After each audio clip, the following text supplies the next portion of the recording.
Сайн байцгаана уу? Би эхнийхээ бичлэг дээр амласны дагуу намайг сонсдог мөн надлуу сурталчилгааныхаа саналыг явуулсан үзэгч сонсогч нарынхаа бараа бүтээгдэхүүн болон үйлчлэгийг нь сурталчилж эхэлж байгаа юм. Та бүхэн ч бас нэг нэгэндээ тус болоод энэ сурталчилгааг маань идэвхтэй наргагүй үзээд өгөөрэй. Арьс арчилгаандаа анхаарал хандуулдаг эсвэл хин нэгэн хайртай дотныхоо хүнд бэлэг өгөх гээд хайж байгаа хүмүүс байвал наашаа анхаарлаа хандуулаарай. Эдгээр бүтээгдэхүүнүүд бол Flower Handmade-ийн хамт олоныг гаргаж байгаа маш гайхалтай эко бүтээгдэхүүнүүд. Эдний хамт олон байрны давс, байрны сүү, байрны бөмбөлөг, экола мөн эко эдийн савн гаргадаг. Хэрвээ та хайртай дотны хүндээ эрүүл бас чанартай зүйл хайж байгаа бол Flower Handmade-ийн гаргаж байгаа бүтээгдэхүүнүүдийг заавал нэг удаа сонирхоод үзээрэй. Тэр дундаа эдний хамт олон байрны сүүгээ арьсны харшилтай хүнд хүртэл зориулж гаргасан гэдгээрээ туйлын онцлогтой. Нэмж хэлэхэд та эдний пэйжийг нь дагаад мөн хамгийн олон найзаа урьж чадсан тохиолдолд Flower Handmade-ийн хамт олонны зүгээс арьс арчилгааны бүтээгдэхүүн болон лааныхаа дээжээр шагнаж урамшуулах юм бэ шүү. Энэ удаад аутизмтай хоёр ихэр хүүгийнхаа байгаа бодит байдлыг хүлээн зөвшөөрч чадаагүй аав тэднийг гудамжинд хөнөөсөн хэргийн талаар ярих болно. Ер нь хинчгэл өөрөө хүссэндээ хөгжлийн бэрхшээлтэй эсвэл оюуны бэрхшээлтэй болдоггүй. Ямар нэгэн осол, гэмтэл, өвчингээд хүсч биш хийсж ирсэн маш олон шалтгааны улмаас хөгжлийн бэрхшээлтэй болдгоос гадна төрөлхийн хөгжлийн бэрхшээлтэй эсвэл оюуны бэрхшээлтэй хүмүүс ч бас нилээдгүй байдаг. Гэхдээ эдгээр хүмүүс яг л бидэнтэй адилхан гэдгийг зарим нэгэн хүмүүс хүлээн зөвшөөрдөггүй нь туйлын харамсалтай. Ад шоу үзэхээс ахуулаад хараал хүрсэн үүлийн үр ихтэй гих мэтчлэнгээр хачин байдлаар хүлээн авдаг хүмүүс нийгэмд оршин байсаар байгаа учраас хөгжлийн болон оюуны бэрхшээлтэй хүмүүс болон тэдний ар гэр асар хамгаалагчид нийгмийн харилцаанд оролцох үедээ байнга ямар нэгэн шархыг хүлээж авч байдаг. Энэ нь явн явсаар сэтгэл готрал гээч маш аимшигтай зүйл рүү татан оруулдаг гэдгийг нь мэддэггүй туйлын харамсалтай. Яг энэ байдал одоо яригдах эхрүүдийн гэр бүлд тохиолдсон юм. Сингапур улс 2009 он Анна Се Пау Хян гих бүсгүй Гисэвэр Япжан Хуан гих залуутай гэрлэж ад жаргалтай гэр бүл бүтээхээр шийдэж гин. Аннагийн хувьд бол өмнө нь гэр бүл зохиож байсан өмнөх гэрлэлтээсээ нэг охинтой. Шинэ нөхөр Гисэвэр нь Англи улсад докторийн зэрэг хамгаалсан Сингапур улсын батлан хамгаалах яамд ажилладаг нийлэн гайгүй дажгүй залуу. Ямар ч ажил хосуудын хамтын амьдрал ад жаргалаар дүүрэн эхэлсэн бөгөөд 2010 оны 1-р сард Анна жирэмсэн болж 2 ихэр хүү тээж байгаагаа мэдэж бөөн баяр хөөр болцгоосон байдаг. Ингээд хосуудын хүсэн хүлээсэн ихэр хөвгүүд 2010 оны 10-р сарын 14-ний өдөр мэндэлж тэднийг Итан болон Астон хэмээн нэрлсэн. Харамсалтай нь ихрүүд бусад хүүхдүүдээс бага зэрэг ялгаатай төрсөн бөгөөд 7 настай байх үедээ хөгжлийн хоцрогдол болон аутизмын хүрээний эмгэгтэй болох нь аль бие ёсоор онцлогдсноор аав ээжийнх нь арайч миний хүүхэд ийм биш байлгүйдээ хэмээн найдаж байсан итгэлийнх нь гал нь тэр чихтэй бүхсэн байдаг. Магадгүй тэд ихрүүдийг байгаагаар нь хүлээн зөвшөөрөхийг хүсээгүй байсан байх. Ихрүүд аль бие ёсоор оншоо хүлээн авахаас өмнө буюу тэднийг 2 настай байх үед нь ээж нь аутизмтай байж болтошгүй юм байна хэмээн сэтгэлж эхэлсэн бөгөөд бусад хүүхдүүдтэй адилхан байсангүй хэмээх шалтгаанаар ээж нь тэдэнтэй маш хатуу хандаж зодож зохиж эхэлсэн гэдэг. Харин аавынх нь хувьд бол ихрүүдтэй маш их хайртай тэднийг байнга өмөрдөг байсан ба бие махбодын шийтгэлийг хизээч зөв болгож хүлээж авдаггүй байсан.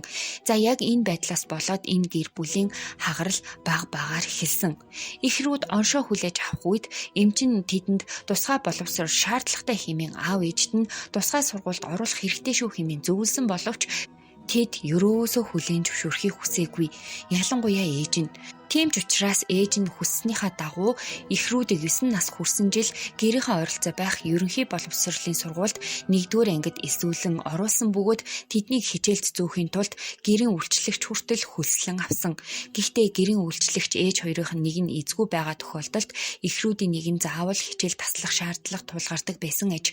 Энэ мэтчлэн нэлээдгүй олон асуудлууд тулгарах болсон тул аав Гисэвэр нь хүүхдүүдтэй илүү анхаарал хандуулах болж хичээл сургуулийнх нь бэлтгэлд онцгой анхаарч аавынхаа үргийг бүр маш сайн гүйцэтгэж байлаа.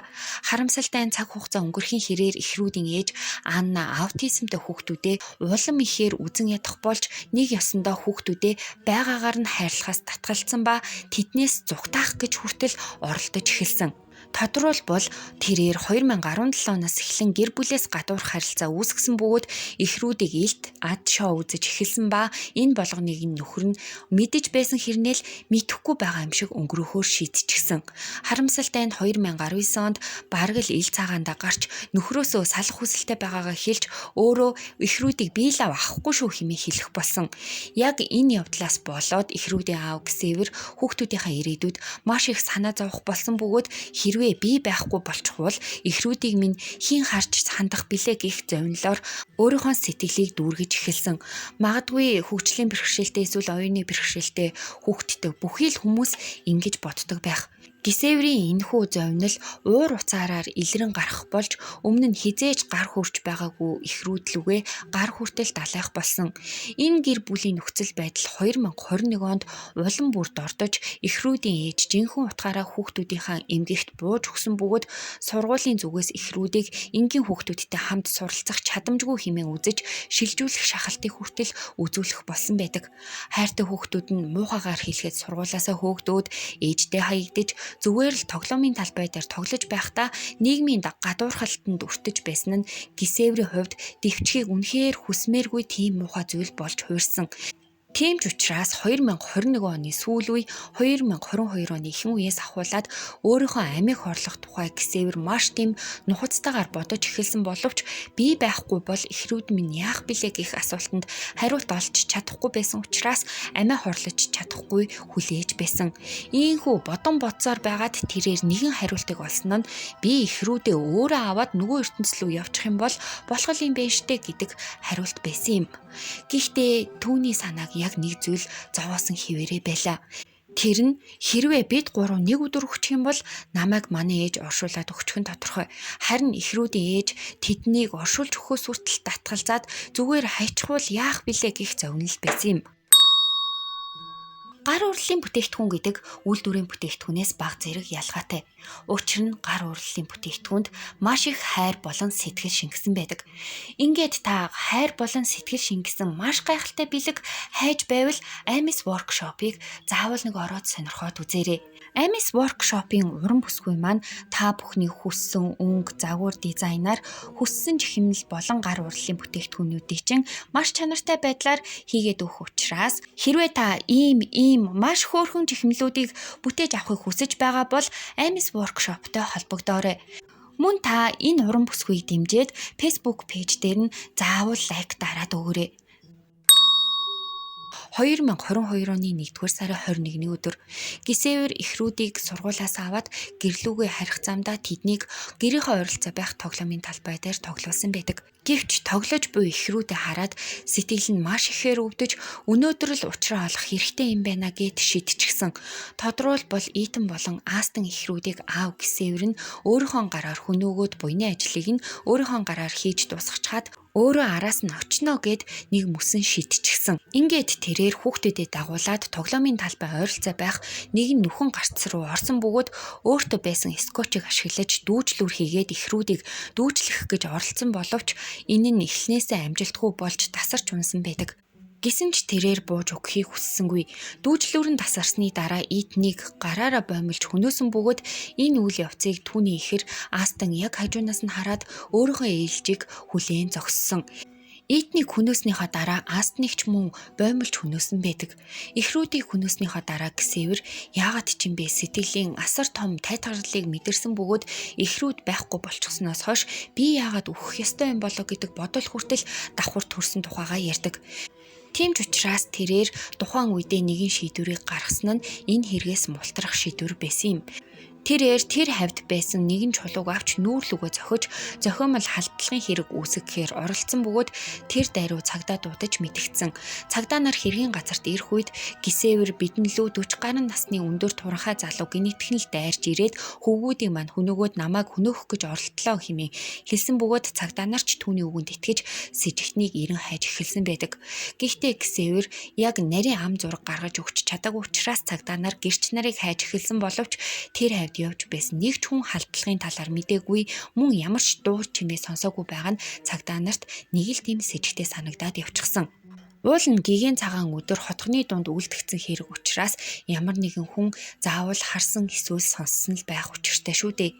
Тийм ч учраас эхрүүдийн биед задлан шинжилгээ хийж хүзүүн дээр нь үүссэн боомлолтын мөрөөс нь ДНХ-ийн шинжилгээ авч шинжилтэл нэгнийх нь хүзүүн дээрээс аав Гисеверийн ДНХ илрэн гарч ирснээр цагдаа нар өөрсдийгөө чулуу хөөчихсөн юм бэ штэ гэдгээ олоод мэдчихсэн. Ийхүү Гисевер баривчлагдаж эхрүүдийн өхөлд буруутгагдаж эхэлсэн бөгөөд түүний сэтгэц мэдрэлийн байдлыг нь үнэлэхийн тулд сэтгэл зүйч ажиллаж эхэлсэн бөгөөд түүнийг клиникийн сэтгэлд гутралд орсон болохыг нь тогтоосон. Ер нь бол сэтгэл гутрал нь маш их дамжирчсан байсан гэсэн үг. Магадгүй клиник сэтгэл гутралаас болоод тэрээр ийм аимшигтай шийдвэрийг гаргаж орхисон биз. Гэхдээ энэ байдал яг нэг хүнд маш их таалагдж байсан бололтой. Уул нь хүүхдүүд нь нөхрийнх нь гарт амиа алдчихлаа гэдгийг сонсох юм бол ямар ч л ээжийн зүрх сэтгэл нь урагдаад бараг л дуусна биз. Гэтэл эхрүүдийн ээж Анна бүр баярлаж хүлээн авсан бөгөөд Гисеверийг хоригдож эхэлмэгц гэртээ шинэхэн амаргаа авчираад хамтдаа амьдарч эхэлсэн байдаг. Маш аимшигтай харгас ээж жимшиг. За ийхүү аутизмтэй төрсэн эхрүүд ийм байдлаар амиа алдсан гэдг нь Сингапур даяар тархаж нийгэм нь тэр даяараа хоёр талд хуваагдаж эхэлсэн. Нэг тал нь аав нь сэтгэл гутралд гүн өртсөн учраас ийм үйлдэл гаргасан бололтой хэмээн түүний үйлдэлийг буруутгах аргагүй хэмээн үзэж байсан бол нөгөө тал нь хэдий сэтгэл гутралд өртлөө гэд хүүхдүүдэд хөнөөж болон болохгүй гэдгээ мэдхэ болчихгүй шүү дээ хэмээн уурлаж байсан юм. Ийхүү хоёр хуваагдсан байдалтайгаар нийгэм тэр даяараа шүүхийн шийдвэрийг хүлээж байсан бөгөөд Сингапурын хуулийн дагуу бол хүн амны хэрэг үйлдсэн хүнд бүх насаар нь хорих ялыг оноодог. Гисеверийн шүүх хурал 2023 оны 2 дугаар сарын 28-ны өдөр болж өндөрлсөн бөгөөд шүүгч түүний сэтгэл зүйн нөхцөл байдлыг харгалзан үзээд нэг хүүхдийн амь насыг 7 жилээр үнэлсэн буюу нийтдээ 14 жилийн хорих ялыг оноосон байдаг. Гисевер шоронгоос суллагдаж гарч ирэх үедээ 62 настай байх юм байна. Түүний хувьд бол шоронд орсныхоо дараа өөрийнхөө хийсэн үйлдэлд маш их харамсаж юу хийсэн талаараа яг үнэндээ тэр үедээ л гинэтхэн ойлгосон. Тийм ч учраас өөрийнх нь хэлж байгаагаар бол тэрээр шоронгоос суллагдсныхаа дараа өөршгөө хүчлийн бэрхшээлтэй хүүхдүүдийн эцэг эх болон асран хамгаалагчид зориулсан сэтгэл зүйн дэмжлэг үзүүлэх кампанид ажлыг заавал зохион байгуулж идэвхтэй ажиллана хэмээн ярьж байгаа. Магадгүй тэр хамгийн сайн зөвлөгч болж чадаж магадгүй юм. Хэрвээ эхрүүдийн ээж Анна хүүхдүүдээ яг байгаа байдлаар нь хүлээж аваад хайрлсан бол энэ гэр бүлд ийм аимшигтай зүйл тохиолдохгүй л байх байсан биз. Энэ удаагийн маань хэрэг энэ хүрээд өндөрлөж байна. Таалагдсан бол лайк дараарай, сувгийн маань дэмжээ subscribe хийгээрэй. Баярлалаа. Баяртай.